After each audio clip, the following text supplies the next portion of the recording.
जय श्री कृष्ण। राधे राधे। भाद्रपद कृष्ण एकादशी व्रत कथा जिसका नाम अजय एकादशी है। आज हम अजय एकादशी की कथा सुनेंगे।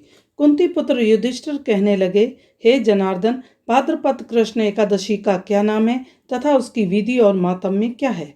भगवान श्री कृष्ण कहने लगे, सब प्रकार के समस्त पापों का नाश करने वाली इस एकादशी का नाम अजय एकादशी है। इसके व्रत को करने से मनुष्य सब पापों से मुक्त हो जाता है। जो मनुष्य इस दिन भगवान ऋषिकेश का पूजन करते हैं उसको अवश्य वैकुंठ की प्राप्ति होती है। अब मैं इसकी कथा कहता हूँ, ध्यान पूर्वक सुनो। प्राचीन काल में हरिश्चंद्र नाम का एक सत्यवादी राजा राज्य करता था।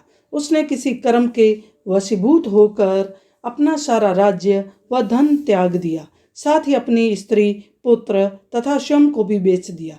वह राजा चांडाल का दास बनकर सत्य को धारण करता हुआ मृतकों का वस्त्र ग्रहण करता रहा, मगर किसी प्रकार की सत्य से विचलित नहीं हुआ। कई बार राजा चिंता के समुद्र में डूबकर अपने मन में विचारने लगा कि मैं कहाँ जाऊं, क्या करूं जिससे मेरा उद्धार हो। इस प्रकार राजा को कई वर्ष बीत गए। एक दिन राजा इसी चिंता में बैठा हुआ था कि वहां पर गौतम ऋषि आ गए। राजा ने उसको देखकर प्रणाम किया और अपनी सब दुख भरी कथा सुनाई। राजा की यह बात सुनकर गौतम ऋषि ने कहा, हे राजन, तुम्हारे भाग्य में आज से 7 दिन बाद भाद्रपद कृष्ण पक्ष की अजा नाम की एकादशी आएगी। तुम विधि पूर्वक उसका व्रत करना। इस व्रत के पुण्य से तुम्हारे सारे पाप नष्ट हो जाएंगे। इस प्रकार राजा से कहकर गौतम ऋषि तो उसी समय अंतर्ध्यान हो गए और राजा ने उनके कहे अनुसार एकादशी आने पर विधि पूर्वक व्रत और जागरण किया। इस व्रत के प्रभाव से राजा के समस्त पाप नष्ट हो गए।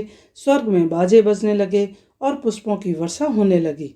अपने मृतक पुत्र को भी जीवित और स्त्री को वस्त्र और आभूषणों से युक्त देखा।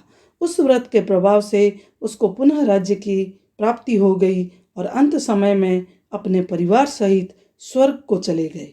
हे राजन, यह सब अजय एकादशी के प्रभाव से ही हुआ।